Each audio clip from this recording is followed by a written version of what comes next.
या दक्षिण मुंबईतला मराठी माणूस तो हद्दपार झाला, कुठे वसई विरारच्या पलीकडे गेला, कुठे कर्जतला त्या ठिकाणी गेला, याचा दोषी कोण आहे याचं उत्तरे देऊ शकत नाहीत।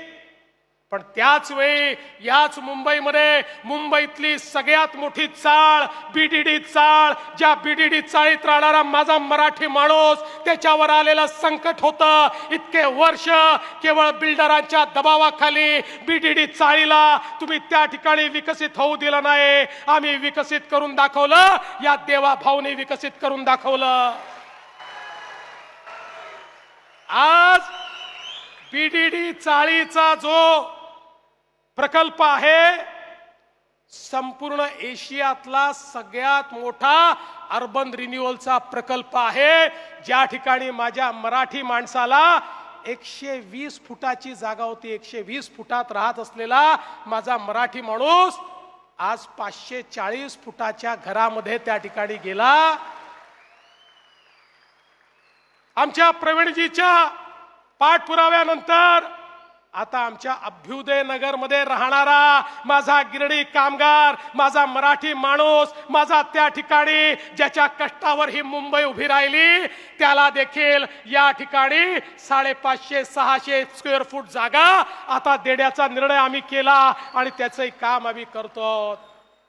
या मुंबईतल्या गिरगावामध्ये ज्यावेळी मेट्रोचं काम सुरू होतं, त्यावेळी गिरगावातल्या मेट्रोमुळे अफेक्टेड लोकांना वाटायचं आता पुन्हा एकदा आमच्यावर संकट येणार आणि आम्हाला मुंबईतनं हद्दपार व्हावं लागणार। आम्ही निर्णय केला नाही, त्याला या ठिकाणी गिरगाव मध्येच आम्ही पुनर्वसित करू आणि त्याच्या पुनर्वसनाच्या इमारती त्या गिरगावातच आम्ही बांधल्या।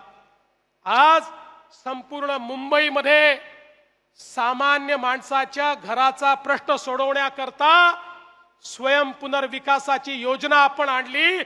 आज 1600 प्रकल्प स्वयं पुनर्विकासात निघाले, हजारो लोकांना आपल्या स्वप्नाचं घर मिळत आहे। आज म्हाडाचे लेआउट हे आपण पुनर्विकसित करतो, त्यातनं मराठी माणसाचं घराचं स्वप्न आपण पूर्ण करतो। सामान्य मुंबईकराला परवडेल असं घर हे देण्याचा प्रयत्न आपण आज या ठिकाणी करतो। माझा सवाल आहे, यातली एक तरी गोष्ट तुम्ही करू शकलात का याचं उत्तर हे मला विरोधकांनी दिलं पाहिजे। अरे वर्षानुवर्ष सत्ता तुम्ही हातामध्ये ठेवली, या मुंबईची काय अवस्था केली। आता isakal.com आहे देशातील नंबर 1 ची मराठी न्यूज वेबसाईट। प्रत्येक अपडेटसाठी isakal.com ला नक्की भेट द्या।